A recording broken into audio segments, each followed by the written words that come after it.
क्या मुख्यमंत्री पुष्कर सिंह धामी त्रिवेंद्र रावत वाली ही राह पर चल रहे हैं? क्या धामी की सरकार वही कर रही है जो त्रिवेंद्र रावत की सरकार ने किया, या फिर धामी का प्लान कुछ अलग है, कुछ नया है और जो खामी पहले रह गई थी उस खामी को दूर किया जाएगा? इस सब को लेकर चर्चा इसलिए हो रही है क्योंकि मुख्यमंत्री पुष्कर सिंह धामी ला रहे हैं चार धाम प्राधिकरण। कल एक तो चार धाम यात्रा का प्राधिकरण गठित करने के निर्देश पहले से ही थे। उसकी एक समय सीमा तय कर दी है कि समय समय पर चार धाम यात्रा प्राधिकरण गठित हो जाए।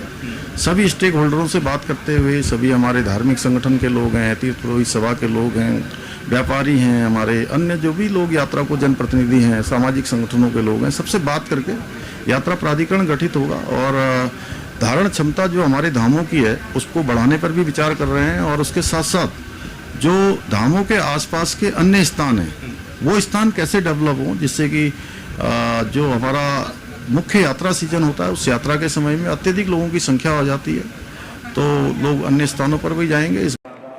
चार धाम प्राधिकरण लाने की चर्चा लंबे वक्त से चल रही थी। अब धामी ने कहा है कि समयबद्ध उसे पूरा किया जाएगा, यानी कि जब 2025 में चार धाम यात्रा शुरू होगी तो संभवतः तब तक ये प्राधिकरण बन भी जाएगा और उसके जरिए धामी दावा ये कर रहे हैं कि यात्रियों को, श्रद्धालुओं को सुविधाएं दी जाएंगी। साथ साथ उत्तराखंड में जो आस्था के दूसरे स्थान हैं, दूसरी जगह हैं, वहाँ भी श्रद्धालु पहुँचें, इसकी भी कवायद की जाएगी। तो इस प्राधिकरण के जरिए नई राह की उम्मीद धामी जता रहे हैं। इस वर्ष हमने शीतकालीन यात्रा प्रारंभ की है और शीतकालीन यात्रा को और व्यवस्थित करने के लिए हम लगातार काम कर रहे हैं, लगातार लोगों को बता रहे हैं।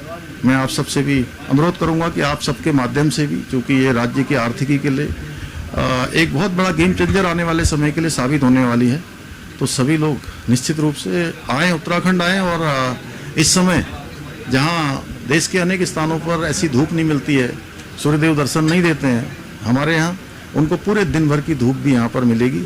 यहाँ पर अच्छी वायु मिलेगी, अच्छा वातावरण मिलेगा, अच्छा एक अनुभव उनको मिलेगा, अच्छी ऊर्जा के साथ वो वापस जाएंगे।